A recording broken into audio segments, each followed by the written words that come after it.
नमस्कार बच्चों, आज हम लोग बेटा ईबीएस देखेंगे। हो रहा है? हाँ, ईबीएस देखेंगे। ईबीएस का 12 वाला चैप्टर देख रहे हैं, 12 पार्ट देख रहे हैं, चैप्टर नहीं 12 पार्ट देख रहे हैं। 12 पार्ट के अंतर्गत हम लोग देखेंगे कि किस तरीके से ईबीएस के क्वेश्चन आए और कुछ थोड़ी सी डीपली पढ़ाने की कोशिश करूँगा। उस क्वेश्चन के साथ में और भी रिविजन कराने की कोशिश कर रहा हूँ। मैंने नोट भी इसमें किए हैं जिससे कि आप लोग रिविजन कर सको उसका। ये तो पता है आपको, ये पहली बार जोड़ा गया और पहली बार इसके क्वेश्चन इस बार आ रहे हैं। इस बार चेंज जो हुआ है, चेंज इसी बार के पेपर में हुआ, ठीक है, इसी बार के पेपर में दिखाया जाएगा। तो मैं एक एक करके क्वेश्चन लेना शुरू कर रहा हूँ।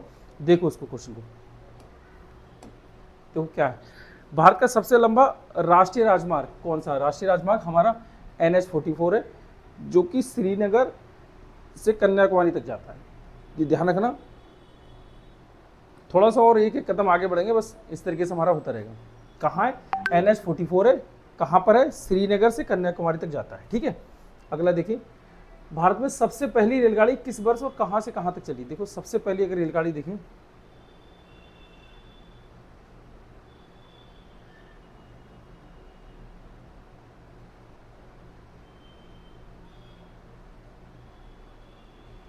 सबसे पहली रेलगाड़ी 1853 को मुंबई से ठाणे के बीच में चली थी। ये कह रहे हैं 14 अप्रैल 1853 को मुंबई से ठाणे के बीच में ये रेलगाड़ी चली थी और कुल 34 किलोमीटर चली थी। ये 34 किलोमीटर, कुल 34 किलोमीटर चली थी, ठीक है। ये ध्यान रखना, 34 किलोमीटर चली थी, ठीक है। इसमें 18 डिब्बे बताए जाते हैं और 400 के करीब इसमें यात्री बैठे हुए थे करीब, ठीक है। भारतीय अंतरिक्ष अनुसंधान संगठन का मुख्यालय कहाँ है?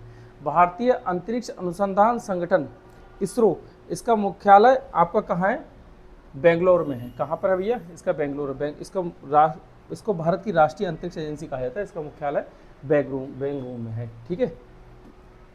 भारत के किस शहर में सबसे पहले मेट्रो रेल सेवा शुरू की गई थी? किस शहर में सबसे पहले मेट्रो रेल सेवा शुरू की गई थी? कोलकाता में शुरू की गई थी, कोलकाता में। एक मिनट रुकना, एक चीज़ मुझको देखना है। ये मिनिमाइज करो इसको भैया।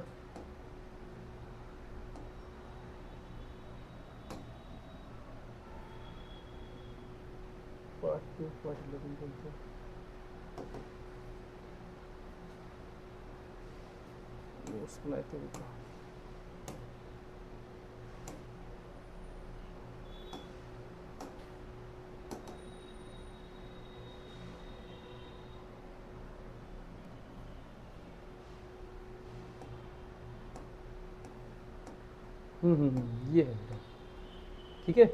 इसमें कुछ एक्स्ट्रा नोट कर रहा था ना, तो एक्स्ट्रा भी बताते हुए चल रहा हूँ। चलो अब मैं शुरू से ही बता रहा हूँ, शुरू से समझो। सबसे पहले कहा है, पहला क्वेश्चन है, भारत का सबसे लंबा राष्ट्रीय राजमार्ग कौन सा है? तो ये NH-44 है, जो कि कहाँ से? ये श्रीनगर से कन्याकुमारी तक था और कुल NH-44 श्रीनगर से कन्याकुमारी तक लिया गया था, ठीक है।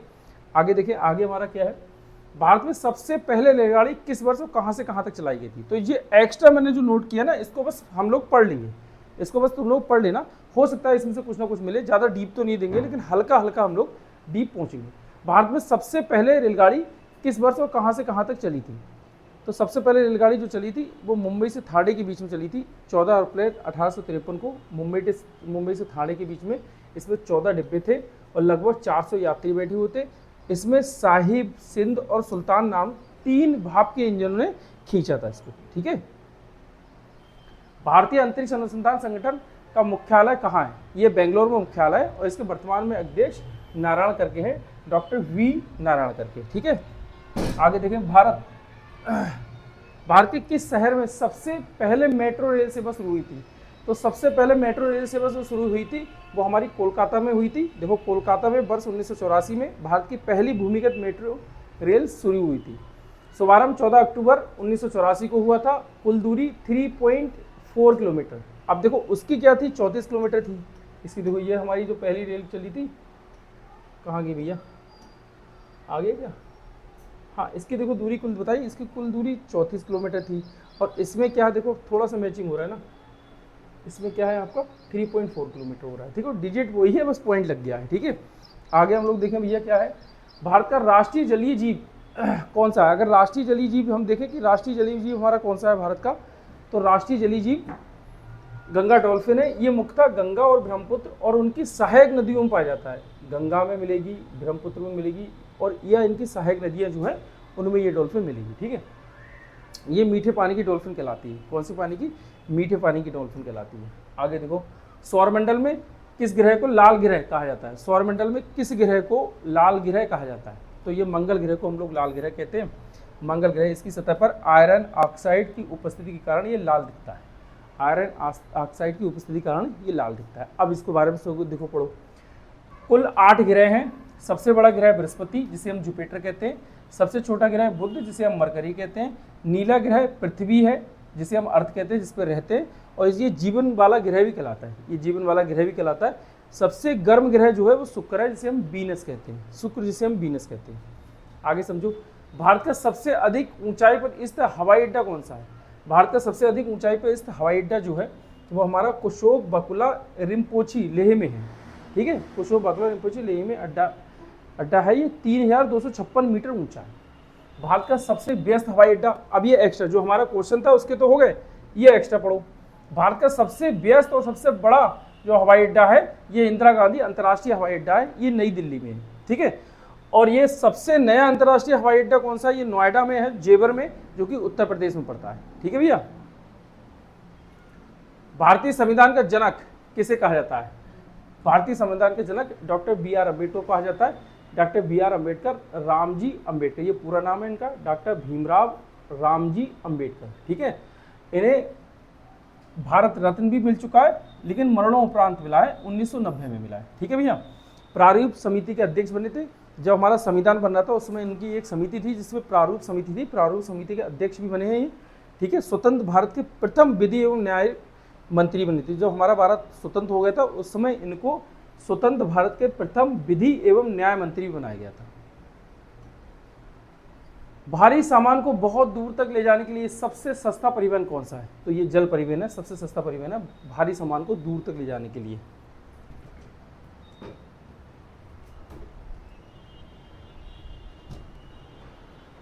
प्रसिद्ध स्मारक ताजमहल किस नदी के किनारे स्थित है? अब ये समझना भैया, ये यमुना नदी के किनारे पे स्थित है। ठीक है, सबसे पहला ताजमहल आगरा में यमुना नदी के तट पर बना हुआ है। ठीक है, आगरा में स्थित है। निर्माता इसके मुगल सम्राट शाहजहां थे। लगभग 22 वर्ष लगे इसको बनने में। ठीक है, सफेद संगमरमर से बना हुआ है। विश्व धरोहर है, 1983 में घोषित है। विश्व का 7 नए अजूबे में से शामिल है। विश्व के हमारे 7 नए अजूबे हैं, उनमें ये भी शामिल है। ठीक है, 2007 में इसको शामिल किया गया। भारत का राष्ट्रीय पक्षी कौन सा है? भारत का राष्ट्रीय पक्षी मोर है, जिसे पीकॉक कहते हैं। पावो क्रिस्टेटस इसका वैज्ञानिक नाम है। अब ये जो राष्ट्रीय चीजें हैं उनको देखो, एक बार मैंने लिख दिया, इनको पढ़ रहे हैं। राष्ट्रीय ध्वज हमारा तिरंगा है। राष्ट्रीय वृक्ष बरगद। राष्ट्रीय फल आम। राष्ट्रीय पशु रॉयल बंगाल टाइगर। राष्ट्रीय पुष्प कमल। राष्ट्रीय जलीय जीव गंगा डॉल्फिन। नदी गंगा। और मुद्रा हमारी कौन सी है? भारतीय रुपया। जैसे ये इस तरीके से साइन बनता है, ये इस तरीके से ऐसे। ये साइन किसने बनाया था? उदय कुमार जी ने बनाया था। ठीक है, आगे देखिए, भारत में निर्मित सबसे तेज सेमी हाई स्पीड कौन सी है? सेमी हाई स्पीड, तो ये भारत में सबसे तेज सेमी हाई स्पीड ट्रेन कौन सी है? ठीक है, वंदे भारत एक्सप्रेस। जो वंदे भारत एक्सप्रेस चल रहा है बहुत तेज चलती है अपने यहाँ। ठीक है, निर्माण स्थल कहाँ था? ये चेन्नई में, तमिलनाडु में बनी थी, इंटीग्रेटेड कोच फैक्ट्री में। निर्माण वर्ष था इसका 2018। पहली बार शुभारंभ हुआ था 15 फरवरी 2019। इसकी गति 180 किलोमीटर प्रति घंटा है, लेकिन ये 160 किलोमीटर प्रति घंटे के हिसाब से चलाई जाती है। ठीक है, आगे हम लोग देखें, भारत में स्थित सबसे ऊंची पर्वत चोटी कौन सी है? सबसे ऊंची पर्वत चोटी जो भारत में स्थित है वो हमारी कौन सी है? कंचनजंगा है। ये सिक्किम और नेपाल की सीमा पर है। सिक्किम और नेपाल की सीमा पर है। विश्व में तीसरी सबसे ऊंची चोटी है। विश्व में ये तीसरी सबसे ऊंची चोटी है। विश्व में सबसे ऊंची चोटी कौन सी है? वो है माउंट एवरेस्ट। ठीक है, भारत का राष्ट्रीय पुष्प, अब भारत का राष्ट्रीय पुष्प कमल है। अब ये राष्ट्रीय पुष्प जैसे ही आ गया ना, तो ये हमारी जो राष्ट्र वाली चीजें उन सबको एक बार रिवीजन कर लिया करो, जिससे कि रिवीजन हो जाए। ठीक है, ग्रामीण क्षेत्रों में बिना ईंधन के चलने वाला पारंपरिक परिवहन साधन कौन सा है? ये बैलगाड़ी है। जहां से स्वतंत्रता दिवस पर प्रधानमंत्री तिरंगा फहराते हैं वह लाल किला कहाँ है? वह लाल किला हमारा नई दिल्ली में। ठीक है, 15 अगस्त प्रधानमंत्री द्वारा लाल किले पर ध्वजारोहण होता है। 26 जनवरी गणतंत्र दिवस। 26 जनवरी को राष्ट्रपति के द्वारा इनको ध्वज की सलामी दी। और भारत की राष्ट्रीय नदी कौन सी है? भारत की राष्ट्रीय नदी हमारी मतलब नेशनल रिवर ऑफ इंडिया, तो ये क्या है, गंगा। देखो अब राष्ट्रवाली जितनी चीज़ें थी मैंने सब पहले बता दी थी, इससे पहले अब बुक खोलो और उस पर देखो राष्ट्रवाली कितनी चीज़ें, वो सब इन चीज़ों को एक बार में रिवीजन करो। हमारा राष्ट्रीय ध्वज तिरंगा में मुख्य रूप से कितने रंग की पट्टियां, ये देखो कितने रंग की, 1 2 3, 3 रंग की पट्टियां हैं, ठीक है। केसरिया, सफेद और हरा, ठीक है, 3 रंग की है। राष्ट्रीय ध्वज के निर्माता, इसके निर्माता जो थे पिंगली बेकैया, ठीक है, मूल डिजाइनर थे, इनने बनाया था। पहाड़ी क्षेत्रों में गहरी घाटियों पर नदियों को पार करने के लिए किस परिवहन का उपयोग किया जाता है? नदियों को पार करते हैं तो हम रोपवे, केबल कार, जिसे हम कहते हैं केबल कार, ये जा रही केबल कार, रोपवे, ये उसका यूज करा जाता है, केबल कार का यूज करा जाता है। फिलहाल ये तो लिफ्ट वगैरह जाता है, केबल कार का यूज करा जाता है। आगे देखो, शहरों में कम दूरी की यात्रा के लिए प्रदूषण मुक्त बिजली से चलने वाला वाहन कौन सा है? प्रदूषण मुक्त वो तो ई रिक्शा है, ठीक है। बस ये इतना हो गया क्विज, बहुत बढ़िया, अच्छा, great job students Navodaya Vidyalaya प्रवेश परीक्षा की तैयारी के लिए, ठीक है। ये 20 क्वेश्चन दे दिए, 20 क्वेश्चन के साथ मैंने कुछ क्वेश्चनों पे कुछ ना कुछ एक्स्ट्रा दिया है, वो एक्स्ट्रा अपने नोट कर लेना, जब भी ये पेज पलटो ना तो उस एक्स्ट्रा को भी पढ़ते रहना, ठीक है। पता नहीं कौन सी चीज़ वहाँ पे मिल जाए, हमको हर चीज़ की तैयारी करके चलना है, क्योंकि इस बार नया पैटर्न आया है, नए पैटर्न के हिसाब से हमको चलना है, ठीक है बेटा। मिलते हैं अगली वीडियो में। अब आप लोग बहुत अच्छे से देखते रहना, संभालते रहना, हर क्वेश्चन को रिवीजन बराबर करना, ये ईवीएस को छोड़ना मत। ये 20 नंबर आपको पास कराने के लिए बहुत होते हैं, एक एक नंबर कम से कम बहुत होता है, ये तो 20 नंबर है। रीजनिंग 20 की और ये 20 की, दो 40 के हैं, ध्यान रखना इसको। 20-20 के क्वेश्चन होंगे, नंबर तो ज़्यादा होंगे, 20-20 के क्वेश्चन होंगे, 20 क्वेश्चन ये होंगे रीजनिंग के और 20 क्वेश्चन ईवीएस के होंगे, ठीक है बेटा। मिलते हैं अगली वीडियो में। अब अगली वीडियो में 30-30 क्वेश्चन देना शुरू करूँगा, ठीक है। Okay bye.